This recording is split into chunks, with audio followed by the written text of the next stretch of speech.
Buenas tardes a todos, gracias por venirem. Es un día muy especial para nosotros. Vamos poder ver el documentario que fue preparado por las diplomáticas brasileñas. Tenemos una asociación de diplomáticas brasileñas muy actuante y es parte de la conmemoración que estamos teniendo del Día de las Mujeres. Yo puedo decirles que he acompañado de alguna manera la evolución de este tema en Itamaraty. Soy de una familia de diplomáticos y soy de la tercera generación y en los años ha cambiado mucho la forma como las mujeres han sido percibidas en Itamaraty. Mi padre, que ingresó en Itamaraty en 1951, un día estábamos en una comida de familia y yo tengo dos hijas. Una hoy es abogada, la otra es arquitecta. Y en la comida él estaba hablando con justamente la que hoy es abogada, hablando sobre temas de política internacional o algo relacionado con eso. Y les escuchaba a los dos charlando. Él, en dado momento, ha mencionado a mi hija, que se llama Gabriela. Gabriela, un día podrá ser una mujer de un diplomático. Y yo le interrumpí. Dice, no, si quiere será diplomática, pero jamás la mujer de un diplomático. Y eso dá les da una idea de cómo el tema ha evolucionado en Itamaraty.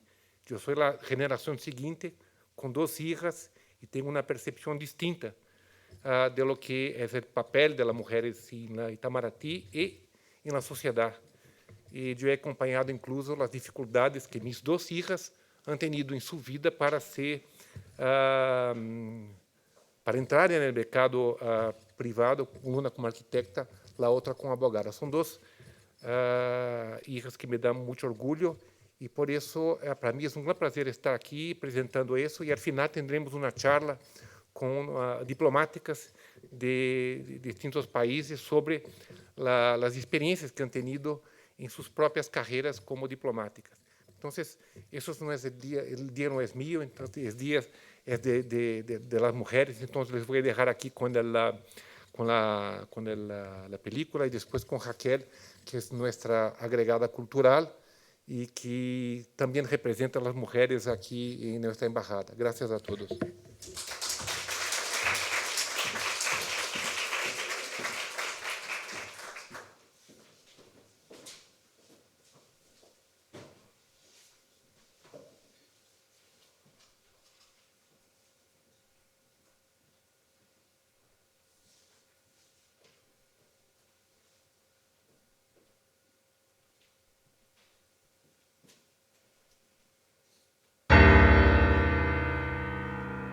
Não sei se as mulheres desempenhariam com proveito a diplomacia, onde tantos atributos de discrição e de capacidade são exigidos. E se a requerente está aparelhada para disputar um lugar nesta Secretaria de Estado. Melhor seria, certamente, para o seu prestígio, que continuassem a direção do lar. Tais são os desenganos da vida pública, mas não há como recusar a sua aspiração, desde que disso careçam e fiquem provadas suas aptidões.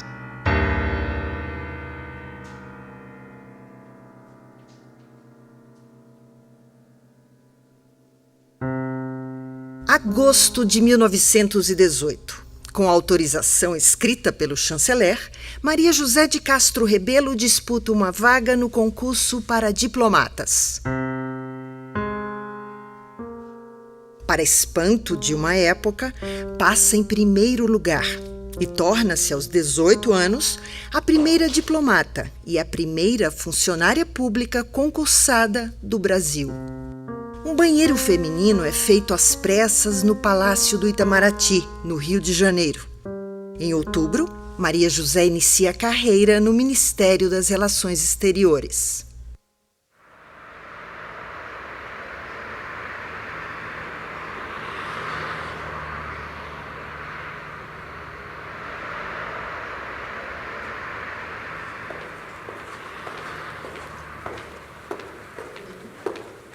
Eu só fui ver que nem tudo é facultado às mulheres quando eu entrei no Itamaraty. Era comum que a primeira lotação, quando o candidato tinha sido classificado em primeiro lugar, ele pudesse escolher. E eu tinha sonho de trabalhar na divisão das Nações Unidas e fiquei decepcionada quando soube que eu seria direcionada para a divisão de cerimonial. De modo que eu tomei a iniciativa, fui falar com o chefe da administração naquela época. Ele não me disse nem que sim, nem que não, mas o meu pedido terminou por ser atendido. E eu achei que, enfim, estava vencida a batalha, mas nem tanto, porque quando eu me apresentei ao Departamento de Organismos Internacionais, o meu, então, chefe reconheceu que era costume que os diplomatas classificados em primeiro lugar escolhessem a divisão onde queria trabalhar e que, nos últimos anos, todos tinham escolhido o departamento dele. Mas aí me olhou da cabeça aos pés. Só quero ver se a senhora corresponde. A história que a embaixadora Vitória Cliver contou me lembrou essa experiência que eu tive quando eu terminei o Instituto Rio Branco e eu pude escolher a divisão das Nações Unidas. E quando eu chego ao Departamento de Organismos Internacionais, o diretor do departamento me disse: você vai ficar aqui, eu vou observar o seu trabalho e eu vou decidir se você vai para a divisão das Nações Unidas ou não vai. Se estivesse ali um rapaz que tivesse escolhido a divisão das Nações Unidas e tivesse sido muito bem classificado no curso, ele dificilmente teria tido que ouvir isso. A carreira da primeira diplomata é breve. Ao casar com um colega, Maria José precisa se licenciar para acompanhá-lo ao exterior. Para a saída seguinte, em 1934, Maria José é obrigada a solicitar uma aposentadoria precoce por invalidez.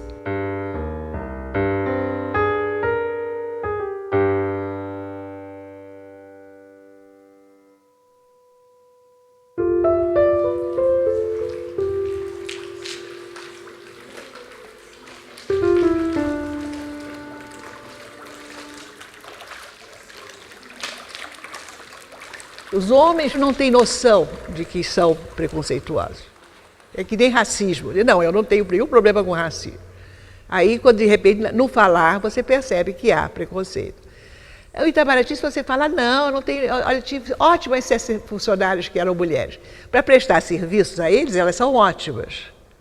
Mas depois, quando elas começam a concorrer com eles, é que elas se tornam um problema. Um debate organizado pela Tereza Quintela no Instituto Rio Branco. E todo mundo discutindo, porque não tem mulher na carreira. No meio da conversa, eu pedi a palavra e falei assim: eu acho que a gente passa por um problema de falta de visibilidade.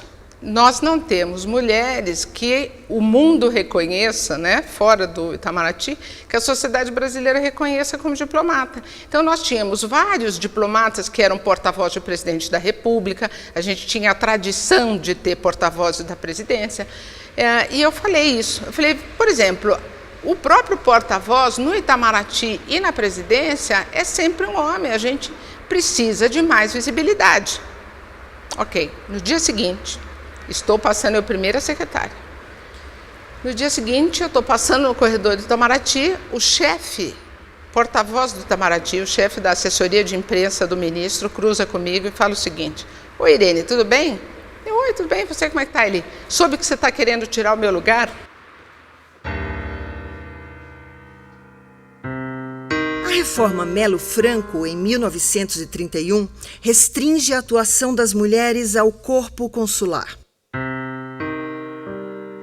A bióloga Berta Lutz envia uma carta de protesto ao presidente Getúlio Vargas.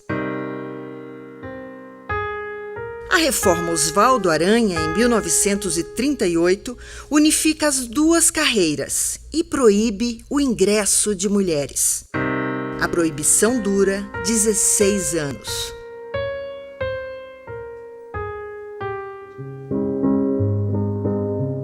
Enxergo a instituição ainda com um viés muito masculino. Basta você entrar no gabinete ou na sala da Secretaria-Geral e ver aquela fila de fotos, só homens. Ou seja, nunca tivemos um ministro que fosse mulher, nunca tivemos um secretário-geral que fosse mulher. Então existe assim como que uma imagem de uma instituição muito masculina, muito dominada por homens. E os espaços para as mulheres a gente tem que conquistar, não é dado. Para os homens é como se fosse dado, é o seu direito, você chega aqui, você vai ser embaixador, você vai chefiar a casa. Para as mulheres parece que você tem que conquistar, lutar, porque não é o óbvio que vai chegar para você. Você vai ter que provar mais do que uma vez de que você é capaz, de que você tem mérito, de que você é trabalhador. Nunca uma mulher foi embaixadora em Washington, nunca uma mulher foi embaixadora em Buenos Aires, em Londres, em Roma, em Lisboa, em Madrid. Enfim, são inúmeros os postos de primeira grandeza que jamais foram ocupados por mulheres. De maneira que a essas mulheres que, como eu, as colegas minhas, que foram todas embaixadores na África, quando eu servi em Luanda durante o ano de 2014, era uma época em que havia cerca de 10 mulheres embaixadoras no continente africano. Nenhuma na Europa, nem nos Estados Unidos, e acho que tampouco na América Latina. Se elas servem para ser embaixadoras na África, elas servem para ser embaixadoras em qualquer lugar. Em agosto de 1952, Maria Sandra Cordeiro de Mello inicia uma batalha judicial que repercute na imprensa. Ao passar no concurso, ela se torna a primeira aluna do Rio Branco, um instituto que forma diplomatas desde a década de 40. A proibição do acesso das mulheres ao Itamaraty só será revogada em 1954.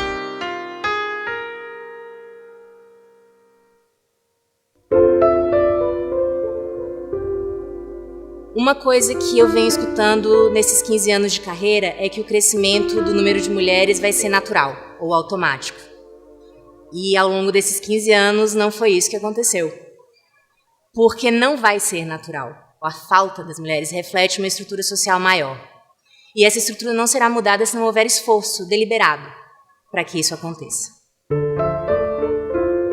Na Secretaria de Estado, o trabalho é dividido em 9 grandes áreas temáticas, digamos. Hoje são 9 subsecretarias gerais. Você tem o ministro de Estado, o secretário-geral e 9 subsecretários gerais. Desses 9 subsecretários gerais, quantos são mulheres? Uma embaixadora é subsecretária-geral. Existem hoje 122 chefes de embaixada.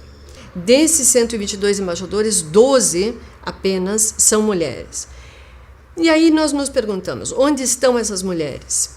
5 delas estão na África, 4 estão na Europa e 3 estão na Ásia. Das 4 embaixadoras que estão na Europa, eu diria que uma está chefiando uma embaixada de particular visibilidade política. As mulheres que são no Itamaraty como um todo, menos da 4ª parte, curiosamente, no universo dos consulados gerais, elas chefiam a 3ª parte. Então, há uma clara sobre-representação feminina na chefia dos consulados gerais. Por que isso acontece?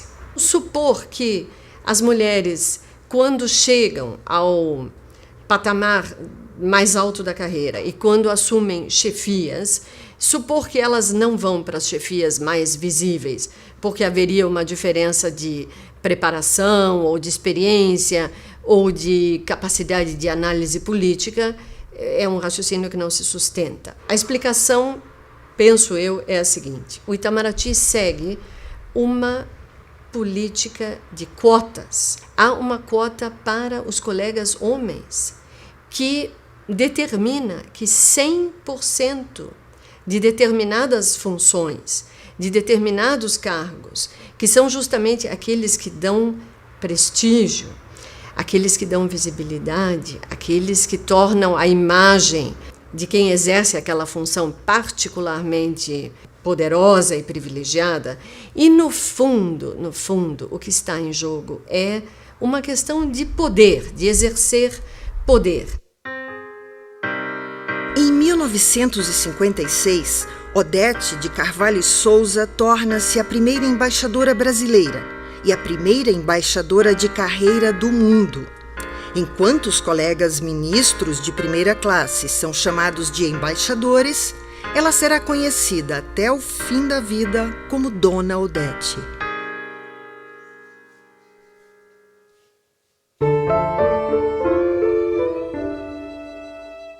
O cargo era masculino. Dizia a secretário fulano, botar o artigo no feminino já foi um ganho. Porque o secretário Tereza ficava horrível. Eu, quando fui promovida a ministro e fui removida para o consulado em Londres, dei um coquetel de despedida. Quando eu imprimi o convite, eu escrevi a senhora ministro Tereza Quintela convida, não sei o quê. E foi um colega, o Zé Guilherme Melchior, que estava na academia, que disse: Tereza, você sabia que você não precisa ser a senhora ministra, você é a senhora ministra, porque todo nome masculino tem feminino. E você é a ministra. E eu me lembro que eu achei tão bonito que passei a usar o feminino. Mas não se usava, quer dizer, o cargo era masculino. É quase que inevitável que algum dia mulheres estarão em postos de maior prestígio, de maior visibilidade. A questão é quanto tempo a gente vai chegar lá. Eu acho que a gente tem que acelerar esse processo, porque enquanto isso você está perdendo muitos talentos. Você tem muita mulher boa que já está se aposentando, que já se aposentou e não conseguiu ter uma posição de destaque que colegas homens, talvez até menos, vamos dizer assim, preparados, eles alcançaram esses postos. E eu acho que quando você já não tem mais nada a perder, que é o meu caso já como embaixadora, é ainda mais necessário eu usar a plataforma que eu tenho para defender as mulheres. Você até incomoda algumas mulheres que às vezes acham que você não precisa ser tão vocal, né? Mas enfim, é preciso um pouco de radicalismo, porque senão a gente não sai de lugar nenhum.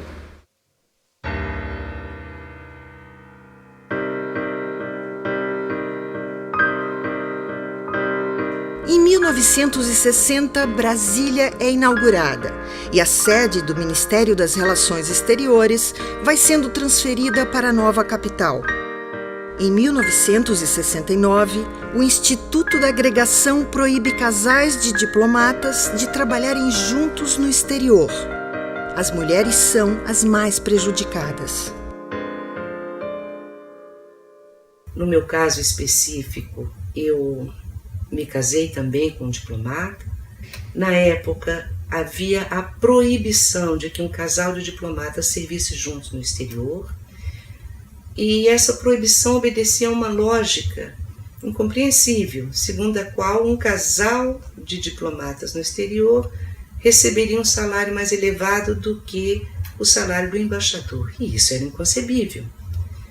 E era inconcebível para a estrutura da época, de modo que a mim me tocou lutar muito para que os casais tivessem o direito a trabalhar no exterior juntos. Tive que interromper, tive grandes prejuízos, mas em 1985 essa dificuldade foi sanada, mas não totalmente.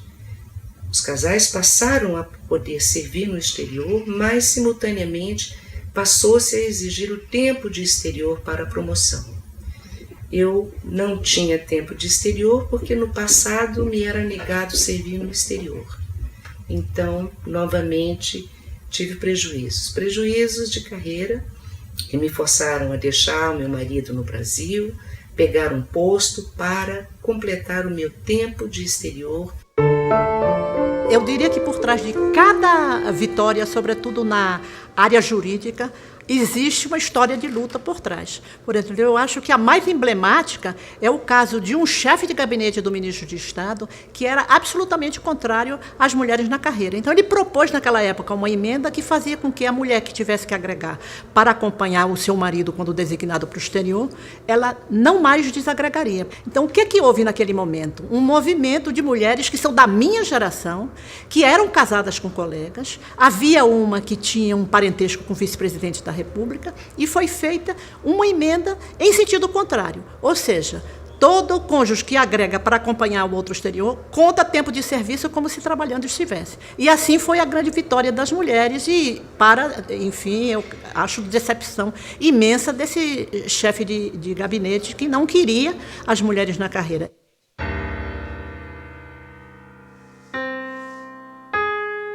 A agregação só é extinta em 1986. Ao permitir a remoção do casal para o mesmo posto, pela nova regra, um dos dois tem um salário 40% menor. A lei não determina gêneros, mas quase sempre caberá à mulher receber menos.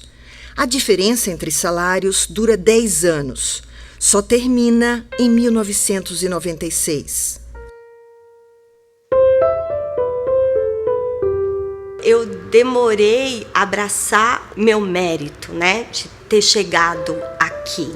E depois tinha toda a questão de conciliar, né, esse lado de mulher, família, né? Eu tenho 2 filhos, então tinha uma época que eu lembro que eu vivia em culpa e vivia achando que eu estava sempre em falta. Ou era no trabalho, ou era em casa, né? Era aquela coisa de correr, ver filho para a escola, se tem o material, se levou tudo que estão pedindo, chegar em casa tarde.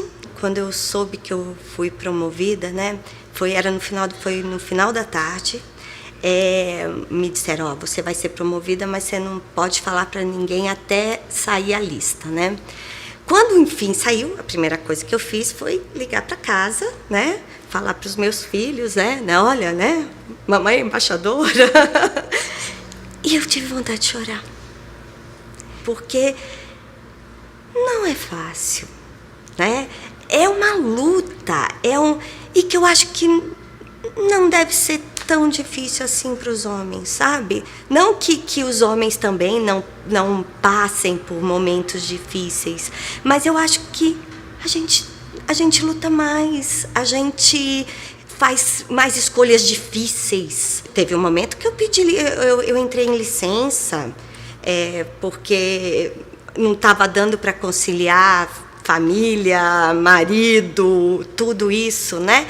E aí eu pergunto, quantos homens será que tiveram que fazer essas opções, né? O CAI, que é o nossa tese, né, para a gente poder ser ministra. Eu acordava às 5 horas da manhã para estudar, para escrever. E isso a gente vê, né, que os colegas, geralmente, a gente ainda aqui no Ministério, ainda vê aquela família típica, que eu acho que nem é mais típica da sociedade brasileira, que é a mulher em casa, que não trabalha e que aí pode absorver toda essa pauta, né? Ela vai cuidar dos filhos, ela vai ver a questão da escola e ele vamos arrumar o espaço dele para ele fazer a tese. Eu tinha uma caixa que saía andando para cima e para baixo com o meu laptop, que escrevia, ai meu Deus, não pode mexer na caixa.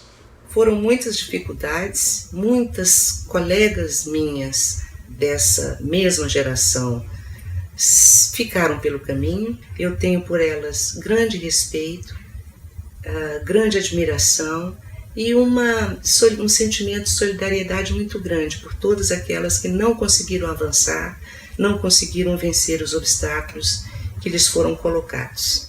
E há uma desmoralização geral entre as mulheres, porque você não tem esperança. Você tem qual esperança? Eu quero cota. Por quê? Porque se tiver cota, eu sei que vão ter 4 vagas em postos importantes que eu tenho que concorrer com as minhas colegas. Agora, quando eu sei que a cota é 0, porque só vai ter homem, eu estou fazendo o quê na minha carreira? Eu lembro Uma vez que eu li, isso ficou na minha mente, era o Fred Astaire e Ginger Rogers, né? E ele era sempre muito mais insensado, né, do que ela, e ela dizia assim: eu faço a mesma coisa com ele, mas de salto alto e de trás para frente, e ninguém tá vendo. Em 2003, é nomeada a primeira subsecretária do Itamaraty. Em 2005, uma mulher chefia o gabinete do ministro das Relações Exteriores. Uma política informal de valorização promove 21 embaixadoras em 8 anos. Antes, havia 3. Realmente, eu fui a primeira mulher na história do Itamaraty a assumir essa posição, chefe de gabinete. E aí eu entrei em estado quase catatônico, porque primeiro eu não esperava e depois eu achava, como tudo na minha vida, que eu não era capaz daquele desafio. Como mulher jovem e ainda ministra de segunda classe, no início não foi fácil. Alguns embaixadores, algumas pessoas mais antigas na carreira, não compreenderam aquela escolha do ministro. E algumas vezes o tratamento que eu recebi não era o tratamento adequado.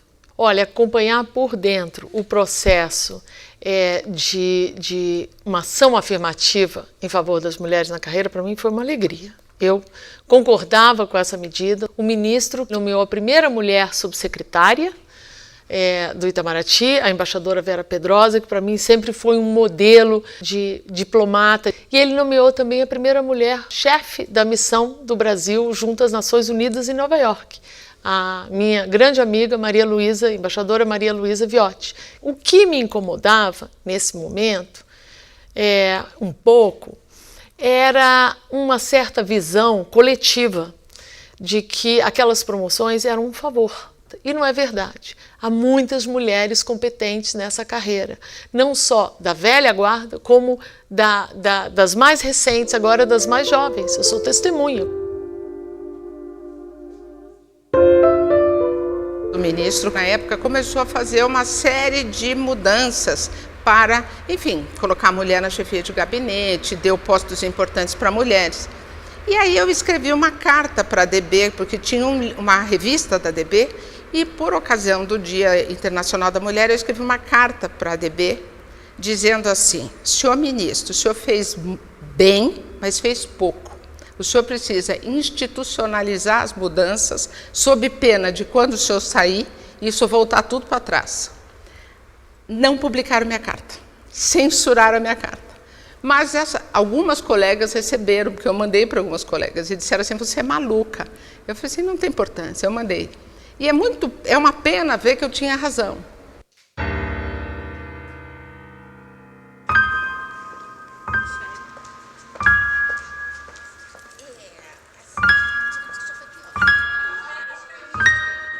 Nos anos 2010, os debates sobre os direitos das mulheres têm novo impulso, facilitados pelas novas tecnologias.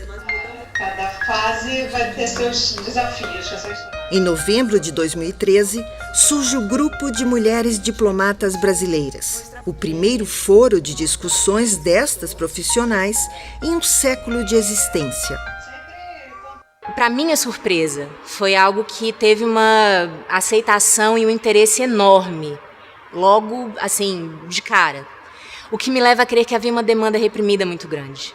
Ou seja, ao longo desses 100 anos, as mulheres tinham acumulado muitas histórias e muitas coisas que elas queriam, mas achavam que não podiam compartilhar, né? Aí, com base nessa movimentação que foi sendo criada por meio da rede social, foi ficando claro que havia um cardápio, digamos assim, de temas que dava para compartilhar de uma maneira mais estruturada. E foi muito, só tem essa palavra mesmo, emocionante. Ver tantas mulheres de tantos níveis hierárquicos, tanto aqui no Brasil quanto no exterior, falando, dando depoimento e a gente descobrindo que nós tínhamos histórias parecidas. Então aquilo foi muito bonito, porque inclusive como as pessoas queriam falar, como as mulheres queriam falar. De um lado havia uma pauta familiar, digamos assim, que mobilizou muito imediatamente as mulheres diplomatas.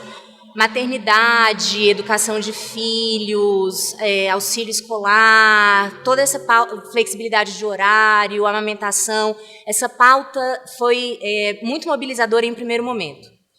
Mas parcela das mulheres diplomatas não vive essa realidade e não se sentiu contemplada. Então, uma segunda conquista importante foi ver que, embora haja pautas comuns, há também interesses diversos. Então, o grupo tem geometrias variáveis também, dependendo do que a gente está conversando. A primeira grande conquista material foi a conformação de uma carta ao então ministro de Estado, que foi aderida por 204 mulheres. A gente se permitiu elencar sugestões de diversas naturezas. E a instituição se incorporou a algumas delas. As duas principais foram a criação do Comitê de Gênero e Raça, né? Essa carta é de 8 de março de 2014. Em setembro de 2014, o comitê já estava criado. E a outra pauta que foi quase que imediatamente acatada também foi a criação de uma sala de amamentação. Houve uma construção de confiança muito importante ao longo desse tempo.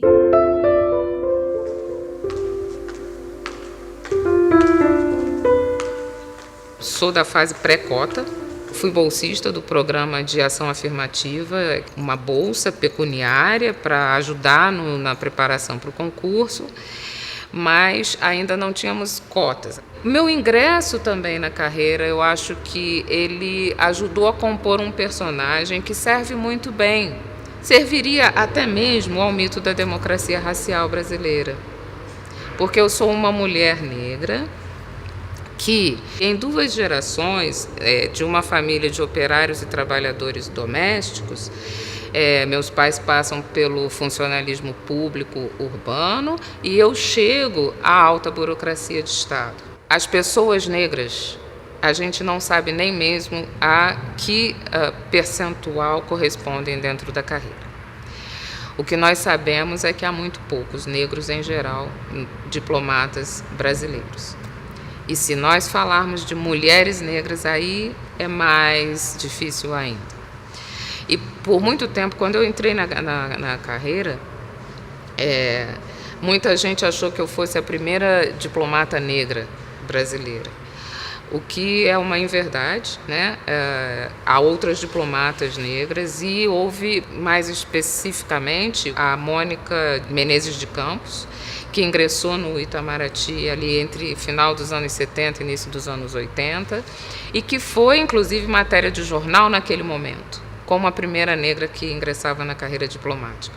Infelizmente, teve uma carreira curta, uma morte precoce, e eu acho que vale muito a pena que a gente conheça melhor a história dessa mulher.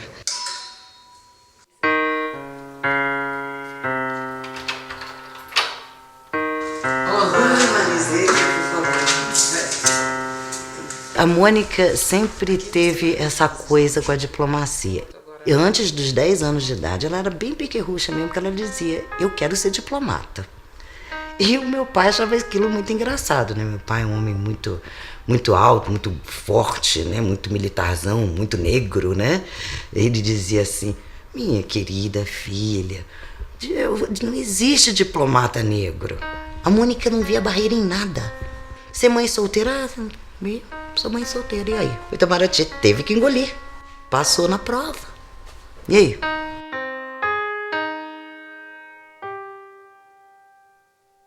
Uma das colegas fez um testemunho, né, dessa vitalidade contagiante da Mônica, dessa alegria, desse sorriso franco. Exatamente. Né? Na época, foi todo aquele alarde, né?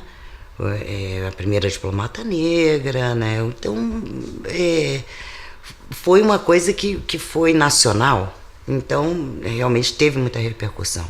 Mônica foi removida para a Suíça e eu sei que lá existia na Suíça um embaixador que era chefe dela e que foi me passado pelos colegas dela que esse senhor não deixava ela aparecer como diplomata e que a diminuía toda vez que tinha oportunidade. A minha mãe perdeu as filhas, né? Perdeu as duas. Perdeu primeiro a Mônica, que era mais velha, e com 27 anos, né? E perdeu a Marta também, que era mais nova, com menos de 40 anos, e pela mesma doença, que é o aneurisma cerebral. Eu acho que a história da Mônica é uma história muito importante, entendeu? E não é só importante para nós, família, sim, e sim para o próprio Itamaraty. Eu acho que deveria ser orgulho, né, para o Ministério das Relações Exteriores e para o Brasil, não só pela condição feminina, né, de ser mulher, mas também pela condição de ser negra. Então, eu acho que é um motivo de orgulho e, por ser motivo de orgulho, não deveria ser esquecido. Há uma interseccionalidade entre raça, gênero e classe social, e isso tem a ver com o que a gente chama de racismo, sexismo, patrimonialismo estruturais da sociedade brasileira, que definem um lugar para a mulher negra. E o Itamaraty não é esse lugar. No Itamaraty há uma desfeminilização da mulher negra, há uma desumanização como pessoa e há um deslocamento, porque o lugar que foi reservado à mulher negra na nossa sociedade é um lugar de negação do intelectual e de coisificação do corpo. Isso não combina com ser diplomata. Talvez por isso haja uma invisibilidade da mulher negra diplomata que faz com que cada uma seja a primeira, porque simplesmente nós não somos vistas. E esse racismo é tão estruturante que ele vai sendo naturalizado por todos, inclusive por mim.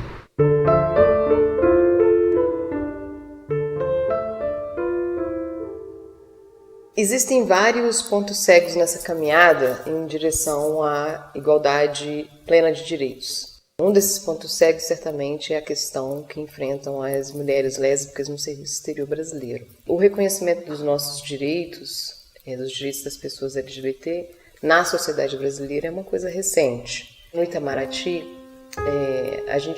não existia nenhum tipo de apoio institucional, formal, para os casais homoafetivos até o início dos anos 2000. O que existia era aquela coisa brasileira do jeitinho que ia colar, né, que a gente tem que superar essa mentalidade do jeitinho.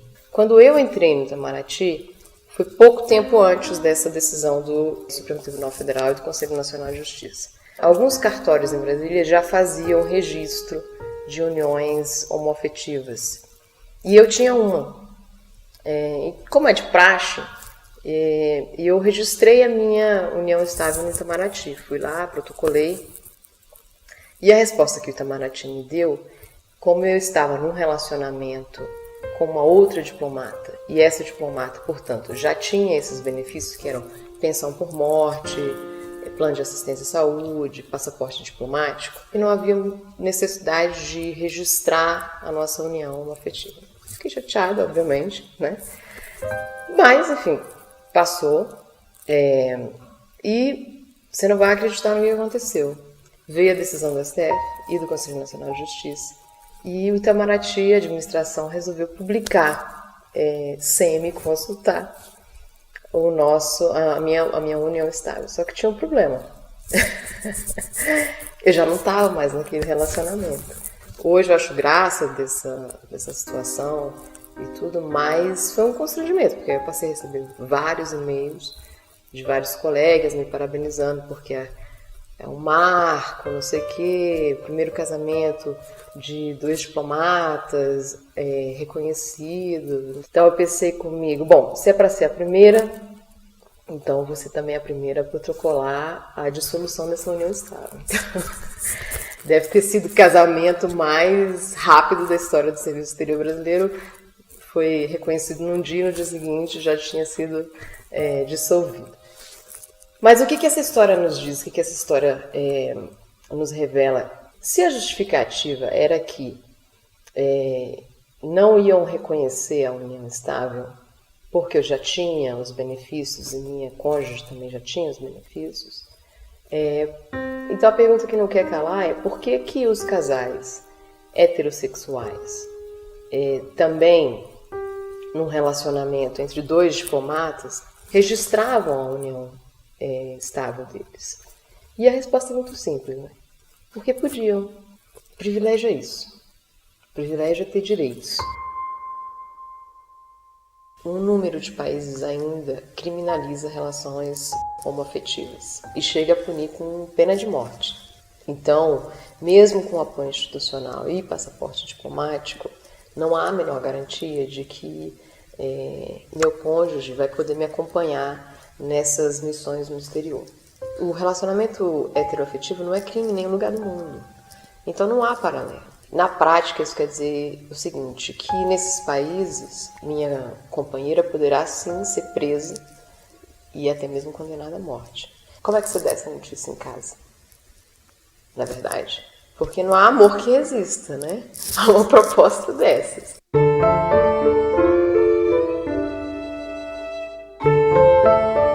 Eu sempre me sentia como se eu não tivesse espaço. Porque eu não fazia parte do clube, né?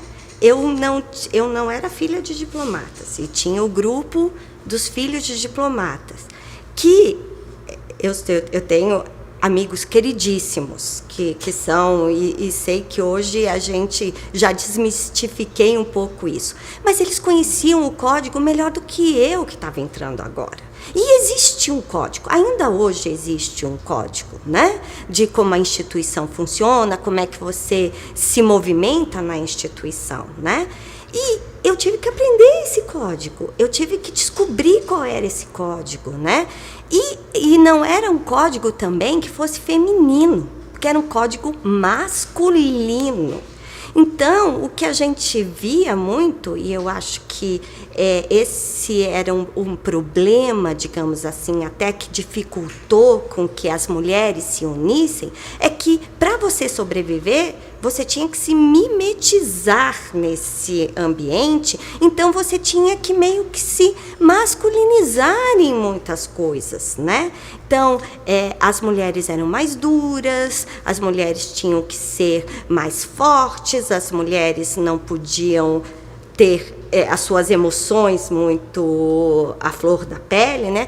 Eu conheci um monte de homem chiliquento, mas ai de se uma de nós, né, tivesse algum ataque ou alguma coisa assim, porque é mulher.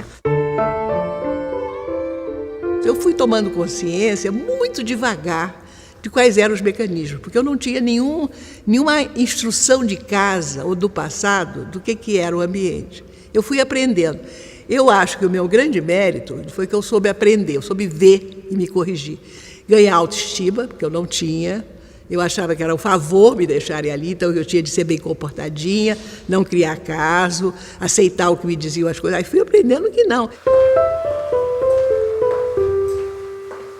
E quando se é mulher numa instituição essencialmente masculina, isso faz também bastante diferença, porque você quer se inserir, né? E às vezes você se adapta, você reduz um pouco o seu tom de abordagem, né? Você às vezes vai por caminhos alternativos para tentar chegar a um resultado, quando muitas vezes essa ação é simplesmente por encontrar uma resistência de algumas pessoas da carreira.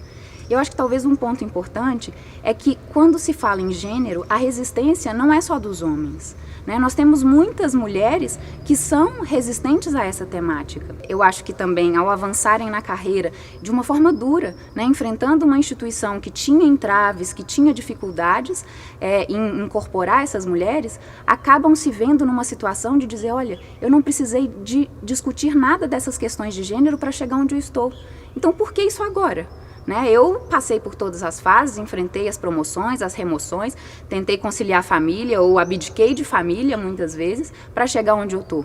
E agora vocês querem trazer toda essa discussão de igualdade de gênero, de estruturas familiares que precisam ser conciliadas? Então acho que esse é um ponto importante. Quando a gente discute gênero no Itamaraty, é também uma forma de sensibilizar homens e mulheres para a importância dessa pauta.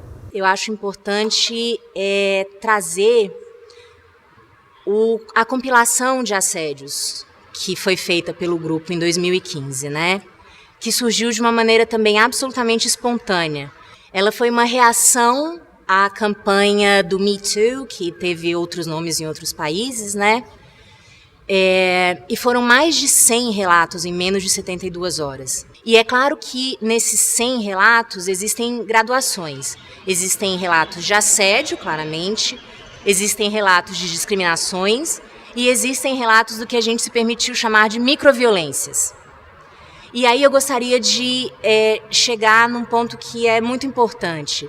Alguns colegas nos dizem que eles também sofrem de discriminação ou preconceito, e nós sabemos que isso é real. Mas existem discriminações comuns, existem desafios comuns, mas eles são diferenciados para as mulheres, pela própria situação em que elas se encontram na sociedade como um todo e na instituição como grupo minoritário. Eu tive uma carreira muito boa. Isso não significa que eu não tenha sabido de discriminação. Sabido de discriminação de mulheres sendo preteridas para postos, até porque estavam grávidas. E vi discriminação, essa discriminação que eu acho que talvez seja a mais importante, que é a discriminação, digamos, não escrita. É você ver que o homem é escolhido para um grande posto e a mulher é escolhida para um consulado. O homem vai para a Europa, a mulher vai para a África. O homem vai para a subsecretaria política, a mulher vai para consular ou os temas sociais. Então existe assim, quando você olha no agregado, você vê que isso é uma realidade. Eu já vi promoções completamente só de homens, sabendo que tinha mulheres competentes, qualificadas, com todas as condições para serem promovidas, e de repente uma promoção só de homem, e você olha e fala, uau! E aí você pergunta e fala, não, é por mérito. E eu falo, mas será que não tinha essas 5 mulheres ou 8 mulheres que têm mérito, que estavam ali e não entraram? E não tem uma explicação. Os homens, às vezes, olham até com uma perplexidade, como se... Mas existe mesmo isso? Existe gente, assim, de boas intenções, colegas, amigos, queridos, mas que me olham e falam, existe mesmo essa discriminação? Eu falo, gente, olha para cima, olha para os lados, olha onde estão as pessoas, olha onde estão as mulheres. Ou onde não estão. Será que nós não há nenhuma mulher competente? E somos competentes. Uma resposta pronta que a gente também costuma escutar é que já melhoramos muito. A instituição caminhou muito. Mas isso é também resultado de uma mudança, inclusive, na Constituição Federal, né? Então, é quase que inevitável que tenhamos caminhado muito, mas existe um descompasso entre barreiras legais, que são ultrapassadas, e barreiras atitudinais que permanecem. E numa instituição secular como é o Itamaraty, a mudança de cultura organizacional é uma mudança lenta, que precisa também ser fomentada. Da mesma maneira que o crescimento não será automático, a mudança organizacional também não será. E se a gente adota essa postura de que já caminhamos muito, nós limitamos o escopo do que ainda é possível fazer. Na Secretaria de Estado, na sede do Ministério, nunca uma mulher, nunca uma diplomata chefiou, por exemplo, o departamento econômico. Nunca uma mulher chefiou o departamento de promoção comercial. Nunca uma diplomata chefiou o departamento do Mercosul. A Secretaria de Planejamento Diplomático jamais foram chefiados por mulheres. Hoje, neste momento em que nós estamos falando, nenhuma das 11 embaixadas do Brasil na América do Sul é chefiada por mulher. Nenhuma delas. Na América do Norte, há 6 chefes de consulado mulheres. De novo, é uma sobre-representação feminina no capítulo consular. A explicação é essa. Existe uma simpatia em relação aos homens. Terno e gravata estão para a nossa vida civil como as insígnias do militar estão na vida militar. Ele é a insígnia do prestígio, da respeitabilidade, da confiabilidade, de um poder tranquilo em si mesmo. a diplomata vestida da maneira mais elegante, mais sóbria, não alcança esse nível de respeitabilidade, de gravitas, que o mais jovem dos secretários tem aqui, por estar usando terno e gravata. Se um colega homem se aproxima, isso desperta nos chefes, isso desperta nos colegas uma imediata simpatia e desperta nas chefias uma boa vontade imediata. A famosa meritocracia, ela é um peso extra para as mulheres, porque as mulheres têm que ter 10 vezes mais mérito que um homem. Temos que mostrar 10 vezes que a gente é competente, temos que trabalhar 10 horas mais, temos que fazer 10 vezes o melhor papel para talvez chegar no mesmo lugar que um homem não tão engajado ou não tão comprometido. A questão é a seguinte, numa carreira competitiva, que nós temos que usar alguma espécie de critério para a progressão funcional. Esse critério só pode ser é o critério do mérito. Não pode haver outro. Eu acho que o interessante da minha entrada na carreira, foi um momento em que eu tomei conhecimento de que eu havia passado no exame de admissão do Instituto Rio Branco. Logo após tomar conhecimento, eu me encontrei com uma embaixatriz. Eu abri os braços e disse, passei! E esperei uma reação, não sei, uma reação que fosse à altura do meu sentimento. E ela apenas diminuiu o passo, olhou para mim e disse, essa não é uma carreira para mulheres. Apertou o passo e passou. Meus braços então caíram, meu sorriso de colinos ficou amarelo e eu então pensei, bom, se não é, nós vamos ter que mudar. Hoje é impensável o que se fez no passado de recusar candidatos ou reprovar candidatos nas entrevistas porque eles eram negros. Isso já ocorreu no Itamaraty. É anedótico também, né, do Barão do Rio Branco ter recusado um candidato dizendo que ele era feio. E eu acho que dificilmente o Barão do Rio Branco estaria muito contente e satisfeito em ver a Marise diplomata.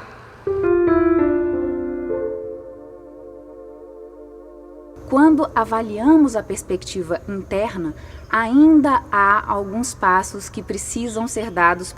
Há alguns assuntos que são bastante sensíveis e que são de interesse das mulheres, como, por exemplo, a questão da entrada no concurso, do ingresso, né, de mais mulheres na carreira diplomática, de promoção de mulheres, né, dentro da estrutura hierárquica do Itamaraty e também de mais mulheres em posições de chefia. Né? Até hoje não tivemos uma mulher secretária-geral, nem uma mulher chanceler. Né? Por que não? Talvez seja o momento.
Creo que estão todos muito emocionados, não? Porque a mim que empecé no princípio do grupo de mulheres diplomáticas, que foi um grupo informal no Facebook, que hacíamos confidências e trocávamos medos, inquietações e dúvidas e tudo isso, e se transformou rapidamente em um documental e ações que hoje, quase 6 anos depois desse documental, temos uma secretária-geral mulher, uma embajadora nos Estados Unidos, agora mulher, muito mais mulheres negras também por a política de mais acesso a los negros e negras em Itamaraty por as cotas.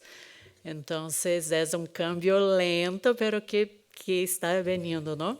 Então, me gostaria a invitar minhas companheiras diplomáticas, a embajadora Maria Luísa, que é a presidenta da Associação de Mulheres Diplomáticas Espanholas, e também Alison Granha, nossa ministra da Embaixada de Uruguai também, e Carolina Fernandes, nossa ministra da Embaixada de Costa Rica, e também nossa amiga, são todas minhas companheiras, de almoços, de todos, então será um grande prazer ter aqui vocês para compartilhar. E minha companheira Doris também, nossa ministra da Embaixada de Paraguai. Bem-vindas.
Bien, ¿me escuchan bien? ¿Sí?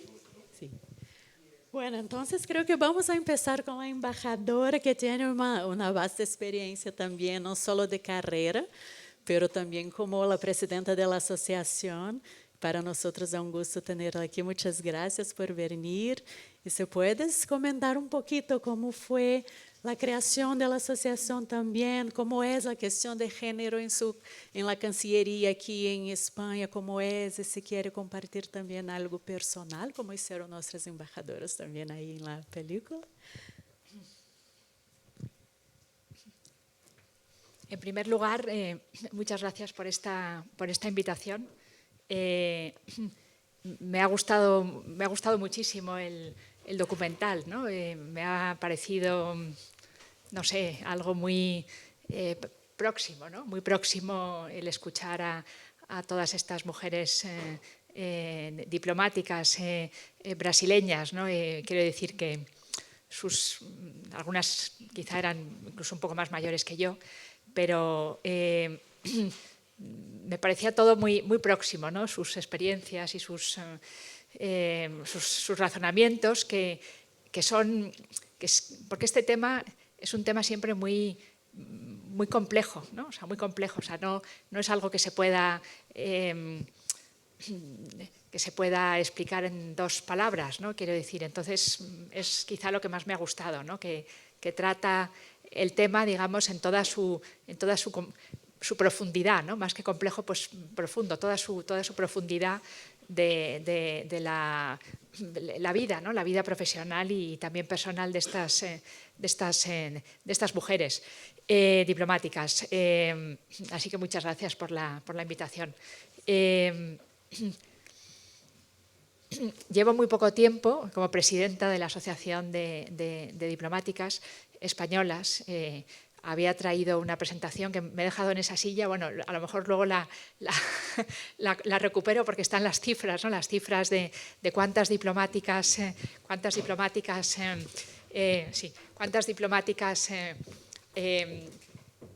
hay en España, ¿no? Y el porcentaje de mujeres que somos en la carrera diplomática, etcétera, etcétera. Pero antes, bueno, yo creo que es quizá importante pues, comentar un poco qué hacemos y qué buscamos en la Asociación de Diplomáticas Españolas, ante la cual, además, las mujeres, también diplomáticas, reaccionan de una manera muy diferente, ¿no? Por ejemplo, pues a veces encuentras no todas las mujeres diplomáticas son socias, ¿no? Son socias unas un poco menos de 200 y somos bastante más, ¿no? Más de 300 algo, ahora os digo las cifras exactas, pero siempre hay algunas que mencionan y están, por supuesto, en su completo derecho, y me parece fenomenal, ¿no?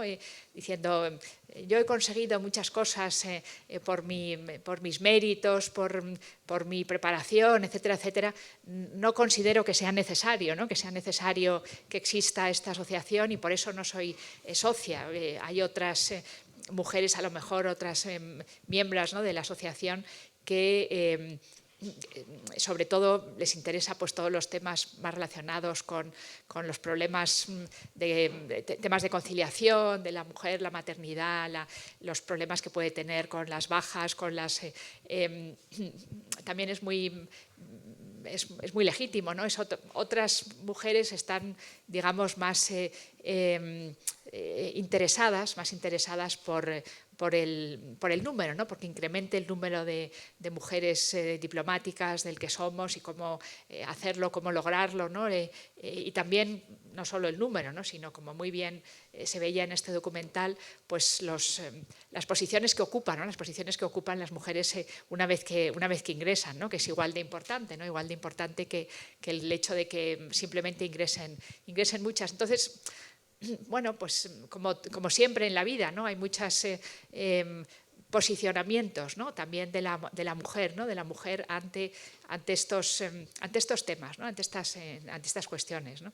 Entonces, yo quizá lo que estoy dedicando más, digamos, más tiempo, ¿no? Más tiempo a pensar en este primer momento, ¿no? de llegada a la asociación, en la que era socia hace tiempo, pero tampoco he participado, es ver qué temas nos interesan a todas, ¿no? Qué temas son comunes, son de interés común para todas, para tratar de prestarles pues, un poco más de atención, ¿no? Un poco más de atención.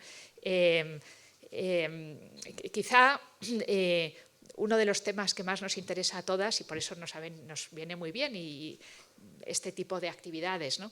Es todo lo que tiene que ver con la creación o apoyarnos, ¿no? Apoyarnos también en redes de grupos de otras asociaciones, ya sean españolas, de mujeres, de otros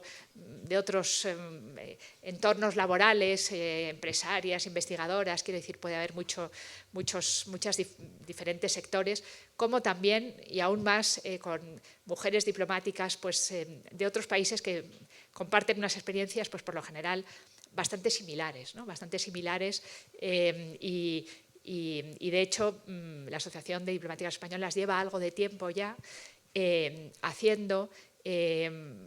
creando redes y teniendo encuentros, ¿no? con asociaciones de diplomáticos de otros países, principalmente del ámbito latinoamericano, también del europeo, ¿no? También del europeo. Esos son los dos sectores, ¿no? o geográficos que hemos tocado hacia el momento. Hay muchos países ya que tienen asociaciones de diplomáticas mujeres, no todos, claro, y yo estaba también pensando el otro día qué aporta, ¿no? O sea, qué aporta el tener una asociación, teniendo en cuenta que ya pues, en muchos de los países de nuestro entorno está muy normalizado, ¿no? Está muy normalizado que haya... Acabo ya. Está muy normalizado, hay muchas mujeres diplomáticas. Quiero decir, sigue siendo necesario, ¿no? Sigue siendo necesario que exista una asociación de mujeres diplomáticas cuando, pues, por ejemplo, en España, en los últimos años, en las oposiciones, en el concurso de ingreso, hay casi igualdad, o incluso algún año ha habido una o dos más mujeres que hombres, ¿no? Continúa siendo necesario. Y me voy dando cuenta que todo el trabajo, ¿no? Todo el trabajo que se ha venido haciendo, ¿no? Desde que se creó la asociación, y no solo desde que se creó la asociación, sino desde que algunas de las mujeres que se veía muy bien en este documental, ¿no? Que ingresaron, fueron dando, digamos, pasos, ¿no? Fueron dando pasos.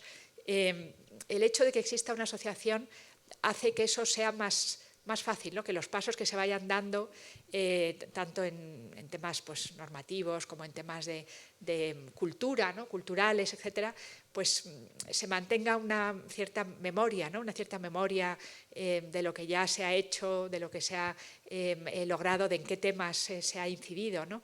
Y quizá eso es hoy por hoy lo que me parece más útil, ¿no? De tener una asociación, ¿no? También los contactos que se han venido haciendo con otras asociaciones o con otros grupos de otros países, etcétera. Y bueno, pues con ilusión, ¿no? ante este nuevo reto y de nuevo muchas gracias. La verdad, me gustaría mucho que pudieran ver este documental, ¿no? Más mujeres diplomáticas españolas. Estoy segura que les encantaría. Muchas gracias, embajadora. Bueno, aprovecho para decir que tenemos ese documental en YouTube de acceso en español, francés, inglés, portugués, por supuesto. Entonces, si quieren divulgar. Interesante las palabras de la embajadora también, que tenemos los mismos desafíos, ¿no? Que a veces hay resistencia de las propias mujeres para que hagamos un grupamiento, y para mí es uno de los ganos más grandes, es tener esta sororidad, este espacio también para nuestra evolución, para charlar, para que nos veamos también como un grupo. E vou passar a palavra a Doris, porque creo que o Paraguai tem uma experiência muito interessante de mais equidade de género, ¿no? A ver. Bueno, muy buenas tardes a todos. Muchísimas gracias a la Embajada de Brasil por invitarnos a participar de este encuentro y para hablar un poco de la mujer en la diplomacia, en este caso Paraguay. Muchas gracias, embajador. El documental me ha gustado mucho, en muchos casos realmente me siento muy identificada y bueno, es muy inspirador realmente. Un gusto estar aquí también con la embajadora María Luisa, con mis queridas colegas Raquel, Carolina y Alison. Yo quiero empezar hablando un poco de la carrera diplomática y consular de Paraguay, que es relativamente nueva. Porque la regularización, la profesionalización de la carrera viene del año 1999. Pero eso sí, Paraguay siempre ha tenido una vida diplomática intensa, pero la carrera comenzó a desarrollarse hace 26 años, en el año 1999, y desde entonces todos los gobiernos de una manera u otra han apoyado la carrera y realmente han respetado, porque en la ley también existe un porcentaje para aquellos que pueden salir al exterior y personas que estén fuera de la carrera diplomática. Esta ley nos ha permitido construir un servicio diplomático fuerte, independiente y bueno, puedo decir también con certeza que también hemos tenido nuestras dificultades. No ha sido fácil todo este camino. Antes de 1999 no existía un marco legal para la regularización o para la carrera diplomática, y lo que es importante, y decía también la embajadora, al crearse esta carrera en el año 1999, en el año 2000 se crea la Asociación de Diplomáticos del Paraguay, que es la ADEP, y bueno, soy socia de la ADEP desde el comienzo y he formado 3 veces parte de esa comisión directiva y realmente me siento muy orgullosa de ello y porque también ha aportado mi granito de arena. Y esa asociación de diplomáticos, no tenemos una asociación de diplomáticas, pero sí dentro de la asociación hay como grupos de mujeres feministas. Y bueno, y esa asociación siempre ha defendido el ingreso a la carrera por concurso y también ha bregado mucho porque las mujeres tengan mayor participación en los puestos más elevados en el Ministerio de Relaciones Exteriores, porque también tenemos las mismas dificultades, como veíamos en el documental. Eso sí, he visto que Brasil ha progresado también mucho. También tenemos las mismas cuestiones en cuanto a las designaciones de las mujeres para cubrir las representaciones en los organismos internacionales y en las distintas embajadas. Y también yo quiero hablar en este punto de la ADEP, de la Asociación de Diplomáticos, que ha reivindicado a las mujeres diplomáticas que nos precedieron, y es el caso de Concepción Leyes de Chávez, que ella fue la primera diplomática y fue ministra plenipotenciaria ante la OEA, y hace muy poquito, yo creo que ya durante este gobierno, porque la presentación se hizo con este canciller, se presentó un retrato de Concepción Leyes de Chávez para el Ministerio de Relaciones Exteriores, y hoy ocupa un lugar privilegiado porque veíamos que todos los cuadros eran de hombres. Entonces, Concepción Leyes ocupa un lugar privilegiado y nos recuerda a las mujeres que podemos colaborar al desarrollo económico y social del Paraguay y también en la diplomacia. Luego, yo no sé si me quedo por aquí, seguimos más luego, porque luego quiero hablar también de los concursos y de esa igualdad que se ha producido por lo menos en los ingresos. Ahora, después cómo vamos ocupando los puestos, eso ya es otra cuestión. ¿Podemos continuar? Bueno, entonces hasta la fecha nosotros hemos tenido 7 concursos para el ingreso a la carrera, y el último fue el octubre del año pasado. No se menciona explícitamente la igualdad de género en los documentos oficiales, pero sí estos concursos están abiertos a todas las personas de nacionalidad paraguaya que cumplan con los requisitos. Y en el Paraguay, por ejemplo, se postulan jóvenes de todo el país, y esto hemos encontrado como algo muy positivo, porque el Ministerio de Relaciones Exteriores ha trabajado mucho en ello, y la Dirección General de la Academia Diplomática y Consular, antes, cada año, allá por agosto, septiembre, recorre los distintos departamentos del país para dar a conocer esta carrera, porque ocurre también que en el Paraguay casi todos los diplomáticos son de Asunción. Yo soy del interior, de Encarnación, pero sí en la mayoría de los casos, y con estos concursos y esa promoción que se hace, entonces más funcionarios, más diplomáticos tenemos de toda la región, de todos los departamentos, y en algunos casos tenemos personas que hablan perfectamente el guaraní, por ejemplo. Y eso es muy meritorio y nos pone muy contentos, porque nosotros decimos que el 70% de la población habla guaraní, pero entendemos. De pronto la comunicación en el hogar no es menos. Entonces hay casos de diplomáticos que hablan bien, y que recuerdo una vez uno de mis colegas dio un discurso en guaraní en las Naciones Unidas, y eso nos hace sentir muy orgullosos. Luego, también hasta ahora tengo algunas cifras que hasta ahora con el concurso número 17, 3.814 jóvenes han intentado ingresaron 193, que es el 5%, y fue en el año 2007 en que se llamó al primer concurso, y ahí se dio algo muy interesante, porque ya hemos visto la paridad de género, la mitad hombres y mitad mujeres ingresaban siempre a la carrera. Hoy tenemos 54% de mujeres y 46% de hombres. El plantel de profesores también se da más o menos igual, es 55% de mujeres y 45% de hombres.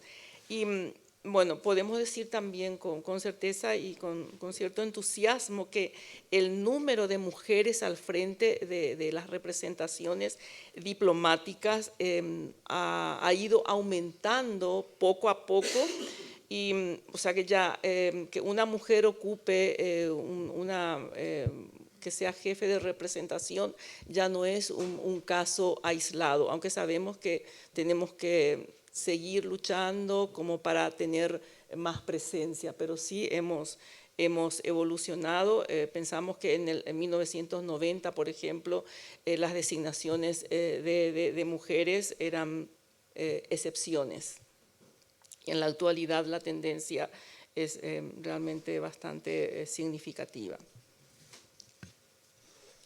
Y bueno, para finalizar, lo que puedo decir es que si bien hemos progresado y somos optimistas con esta ley, sin embargo hay muchos desafíos todavía que debemos enfrentar. El marco legal existe, entonces debemos seguir trabajando para ir aumentando nuestra presencia, ya sea en el Ministerio de Relaciones Exteriores, en los cargos más altos, también en las representaciones en el exterior. Y hay algunas cuestiones que tomé nota del documental, donde decía que de las chicas jóvenes que se juntaron también y crearon como un centro de lactancia, decía, y entonces eso también se hizo en el Ministerio de Relaciones Exteriores, y en el edificio principal existe un centro de lactancia donde las mamás tienen el permiso correspondiente, y bueno, y eso es prácticamente nuevo. Y luego también, bueno, hablaban ahí de María Luisa Biotti, que fue embajadora, representante permanente de Brasil ante las Naciones Unidas, así que tuve el gusto de conocerla en el tiempo que me tocó servir en la representación de Paraguay ante las Naciones Unidas. Luego también hay algo nuevo con nuestra ley, que se da mucho también los matrimonios entre colegas, entonces se busca un espacio para que los matrimonios puedan ir.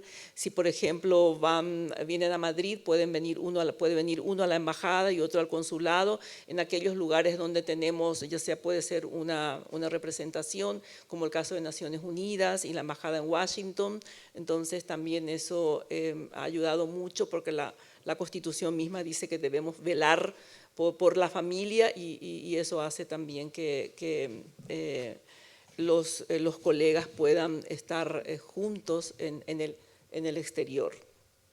Y luego algo que me impresionó un poco, vi la galería de fotografías, todos hombres, y eso nos pasa también a nosotros en la sala de reuniones del Ministerio de Relaciones Exteriores, porque creo que han pasado seguramente más de 82 cancilleres, pero hemos tenido una mujer ministra de Relaciones Exteriores, Leila Rashid Lichi, que muy conocida, y ella ha sido también embajadora en Washington. Y bueno, y eso, me quedo por aquí. Muchas gracias. Enhorabuena para Paraguay, ¿no? Que tiene casi la igualdad de género en su casi, sí. En Brasil todavía no tenemos, pero estamos intentando en el concurso, ¿no, de ascenso a la carrera diplomática, de avaliar por qué las mujeres a veces intentan, pero no llegan ahí a entrar en el concurso, y una de las cosas es que hacemos como en Paraguay también. El Instituto Rio Branco hace como visitas a otras regiones de Brasil para presentar la carrera, y ahí cuando va una mujer, es muy interesante cuando las chicas miran a una mujer ahí en una posición diplomática y tiene esta visión que puede ascender, ¿no? Entonces, hacer eventos como esses también, divulgar el Día Internacional de las Mujeres, y ahí aprovecho para agradecer mis jefes aquí, que todo el tiempo están siempre trabajando para essa igualdad de género também. En la embajada, cuando llegaron, no tenían ninguna mujer, ¿no? Una mujer que se licenció de cuestiones de salud, pero ahora trabajan fuertemente para que tengamos. Somos 3, tengo aquí mis otras compañeras diplomáticas también, Joana y Priscila. Podemos ter a suerte de ter mais mulheres, e apoiaram muito este evento também. E creio que Costa Rica também tem uma embajada, agora majoritariamente feminina, não? Pode contar-nos mais, Carolina, um pouquinho? Gracias, Raquel. señoras, buenas noches. Buenas noches a todos. Gracias, embajador, mi querido amigo. Gracias, Luca. Pues yo creo que los retos en términos generales son comunes. Costa Rica es un caso atípico, nuestro servicio exterior es muy pequeño y tiene una ley, está basado en una ley del 65, pese a que la ley es del 65, los primeros 35 años de la norma, cuando la norma estuvo vigente, eran muchísimos hombres los que eran diplomáticos. A partir del año 2000, comienzan a hacerse concursos de oposición de manera sistemática y a partir de allí comienzan a incrementar el número de mujeres. Hoy en día somos mayoría las embajadoras y somos mayoría las diplomáticas. Hay 60% de embajadoras de carrera, hay solo 40% de embajadores de carrera. También somos 55.6% de mujeres en la carrera, pero claro, solo somos 109 diplomáticos de carrera. No son los miles que tienen otros servicios exteriores. Hay otros puestos adicionales, pero se les llama personal de confianza. Son aquellos que pueden ser nombrados políticamente y casi todos están, digamos, son para embajadores. Pero bueno, la carrera se consolida año a año y durante los últimos 25 años sí es cierto que sostenidamente han entrado más mujeres. Esto conlleva a que inevitablemente ostentemos puestos de poder, ¿verdad? Porque es que si hay más mujeres ya sería como el colmo, que no, bueno, puede pasar, pero el caso es que tenemos embajadora en España, tenemos embajadora en Naciones Unidas, tenemos embajadora en OEA, tenemos embajadora en Japón, en Francia, en países limítrofes que son muy importantes para Costa Rica, como Panamá, como Ecuador, que es limítrofe en el mar.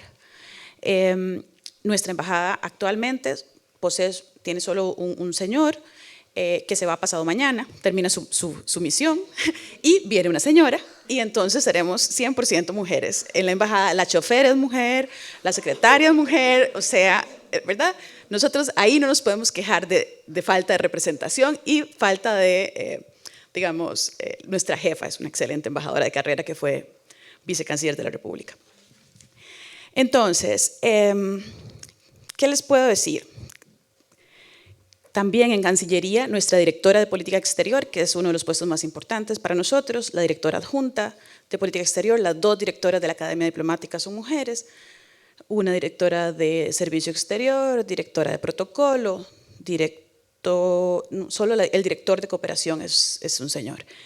Pero, digamos, más allá de eso, yo lo que siento es que pues sigue estando en deuda la Cancillería, el país, la institucionalidad, con la representación, con tener mujeres en los puestos en tomas de decisión, porque la pared es significativa para todos nosotros. O sea, usted entra a donde está el salón de ex cancilleres, solo hay una ex canciller que fue canciller un año y, bueno, a los diplomáticos se nos conoce porque siempre contamos las bondades de nuestro país, pero bueno, hay algunas cosas, como cosas que son reales, y es que cuando esa señora fue canciller, hubo como un asedio de la prensa impresionante, y yo lo vinculo a que era mujer y negra.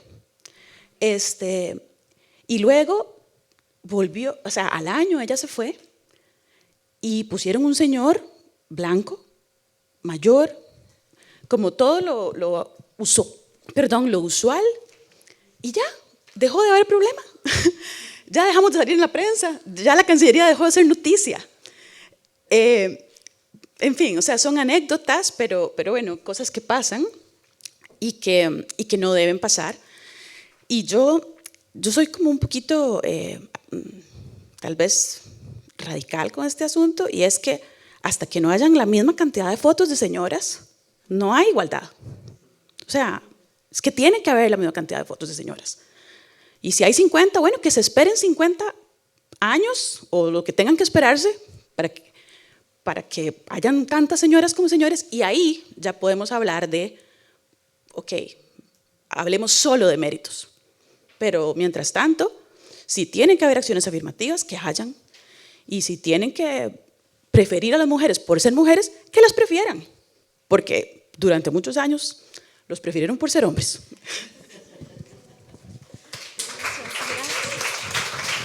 Gracias, Carolina. Enhorabuena también para Costa Rica, ¿no? Y Alison, sé que en tu embajada hay por lo menos 2 mujeres, porque sé que Mariana está por aquí también. Entonces estamos también queriendo saber cómo es su experiencia con Uruguay. Perfecto, muchísimas gracias. En realidad somos diplomáticas, somos todas mujeres, así que somos una unanimidad en la embajada, y seguimos como conservando ese récord.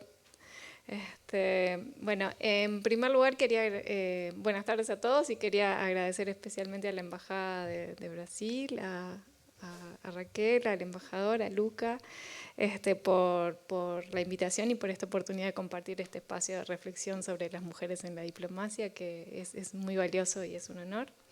También felicitar a las mujeres diplomáticas por el video, y a la directora, Ivana Diniz, que me pareció un ejemplo muy lindo a seguir. Ojalá alguna vez podamos hacer algo similar, y que valoriza mucho el rol de la mujer en la diplomacia y el impulso hacia los puestos de liderazgo, que son 2 aspectos que tienen que ser fundamentales, que entiendo son fundamentales en la construcción de cualquier servicio exterior que sea moderno, representativo y justo.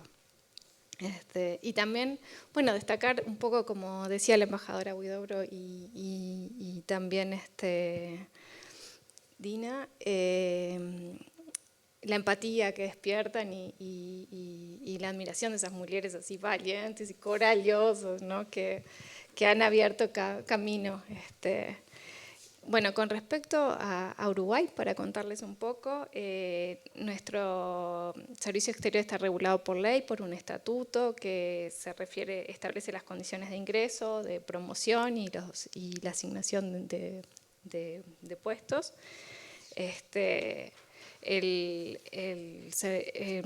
Una característica fundamental del estatuto es la profesionalización, que eso nos ayuda con respecto a los temas de equidad, porque el ingreso y los ascensos son por concursos de oposición y mérito, salvo en los 2 últimos rangos, el de ministro consejero y ministra consejera o embajador embajadora, y eso se ve también un poco en nuestra realidad, en los números. O sea, aproximadamente el 42% del personal diplomático uruguayos son mujeres. Ahora, si vemos los cargos de responsabilidad de las embajadas, para tener un dato, el índice de mujeres, el Women in Diplomatic Index, que es publicado por la Academia Diplomática de Emiratos Árabes Unidos, que hace como un conteo de cuántos puestos de embajadoras hay en los 192 países de Naciones Unidas, ubica en 2024 Uruguay en el puesto 40 con un 16%. Y también, como mencionaron también en el video, hay algunos temas con respecto a cuáles son los destinos y las representaciones permanentes o algunos puestos. Entonces, para resumir, en nuestro caso la brecha se concentra más bien en los últimos escaños, en la ocupación de puestos de responsabilidad y en las embajadas, en las jefías de embajadas, y también un poco en la cultura organizacional. Creo que esos son los desafíos donde tenemos que crecer. Después comentarle también que como parte del avance normativo y como sociedad, cuando se reformó nuestro estatuto en 2019 se incluyó un artículo que tiene enfoque de género y que establece el compromiso con la asignación equitativa de funciones de dirección y jefaturas de misión, o sea que eso es un avance. Y también que el 8 de marzo, el 8 de marzo pasado, de este 2025, el Uruguay con un equipo nuevo y la presencia del reciente asumido presidente, lanzó un compromiso con la igualdad de género como política de Estado, y ahí hay acciones concretas de cada ministerio, y en la de Uruguay está la de Relaciones Exteriores, está la de fortalecer la equidad de género y la promoción del género en foros, y garantizar la integración paritaria en los procesos de evaluación y ascenso. Esto para contarles, por ejemplo, cuando nosotros tenemos una junta de calificaciones, tenemos una representación de una junta de destinos y una mesa cuando concursamos, que ahí están los directores generales, los puestos más importantes. Y nos pasa que son, por esta brecha, casi todos hombres. Entonces, cuando vas a concursar, tenés una mesa así, como dicen ustedes, de todos señores. Y eso a veces intimida un poco, incluso en las juntas de destino, para hablar de algunos temas, como mencionaban, los temas de familia, todos estos temas que son comunes a todas las trabajadoras, a veces los temas de la distribución sexual del trabajo, que a veces el cuidado, las cosas de la casa corresponden más a las mujeres, los estereotipos, los sesgos cognitivos y también a veces la falta o la dificultad para acceder a algunas redes de influencia que son más que nada tradicionalmente varones. Y después, solo para compartir tal vez una experiencia personal y hablar un poco de las políticas de Uruguay. Uruguay es tradicionalmente un país muy activo en temas de género. Yo tuve el privilegio de estar en la delegación de Uruguay ante Naciones Unidas y trabajamos mucho en la época que Uruguay estuvo en el Consejo de Seguridad, en la agenda de mujer, paz y seguridad, y también los temas de explotación sexual y abuso. Y me acuerdo a veces de pasar noches peleando por un puesto de un asesor de género en la misión de Haití, por ejemplo, para nuestros países que son como contribuyentes de tropas y que conocen toda esa problemática. Es importante que haya una visión y una sensibilidad femenina. Y también destacar que las mujeres, la presencia de las mujeres en política exterior no solo transforma los servicios exteriores, sino que ayuda a transformar el mundo. Y que esto es una tarea que no es una tarea, es un valor al que todos podemos aportar y que no es solo de las mujeres, sino de todos. La igualdad es un tema de todos. Eso. Bueno, muchas gracias. Gracias, Alison, muchas gracias. Creo que este punto del equilibrio, ¿no?, que torna los ambientes más agradables también, trae una sensibilización de la fuerza femenina, es muy importante también. Bueno, estoy segura que quedaríamos aquí mucho más tiempo oyendo todas las experiencias, escuchando esas mujeres fantásticas, pero me gustaría abrir también para preguntas. Solo antes, además de agradecer a los jefes, me gustaría agradecer a mi equipo también, Raquel y Cristiane, que somos solo 3 en el sector cultural y educacional, haciendo todas las cosas, donde todas las ideas surgen y las chicas trabajan con mucho afinco también para que todo salga muy bien. Y agradecer a Fundación Ortega y Marañón también, que siempre nos acoge muy bien aquí. Es decir que, para quien no lo sabe, aquí fue una residencia de mujeres, ¿no? Pueden hacer la visita después, que aquí estuve Marie Curie también, ¿no?